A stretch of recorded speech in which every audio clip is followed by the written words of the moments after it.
Samtang ginsabat naman sa Malacanang ang pahayag ni Vice President Sara Duterte nga ginaligaran nagsuporta kay President Ferdinand Marcos sa ang International Criminal Court ukon ICC kagang mga aligasyon sini nga ginasuportahan man sang ICC ang desisyon sang presidente. Sunog kay Palace Press Officer Undersecretary Claire Castro, wala sang basihan ang mga akusasyon ni Duterte kag ginlaragway ini nga layar kag useless kag nonsense.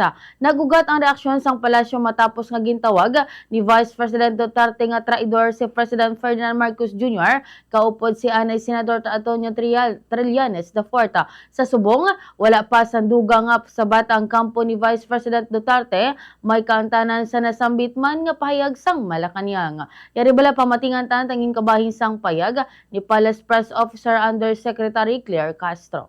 Lahat po halos ng sinasabi ng Vice Presidente sa ngayon ay walang basihan, walang saysay, useless, at nonsense. Maaaring ito ay kanya nasasabi out of frustration dahil ang kanyang ama ngayon ay nililitis sa ICC. Tandaan din po natin, uulit-ulitin natin, ang kaso na naisampa kay dating Pangulong Duterte ay noong taong pang 2017. Habang ang Pangulo, si Pangulong Marcos Jr. noon, ay isang ordinaryo at pribadong mamamayan lang.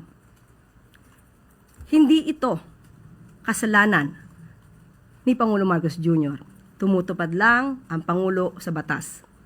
Kung meron dapat sisihin, walang iba, kundi ang kanyang sariling ama.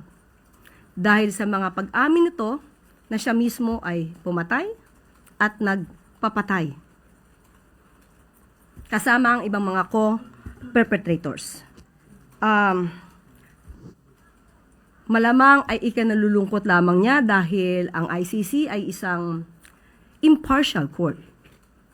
Hindi maaaring gamitan ng impluensya at hindi kayang takutin, nasaktan, o anumang pwedeng gawing karahasan.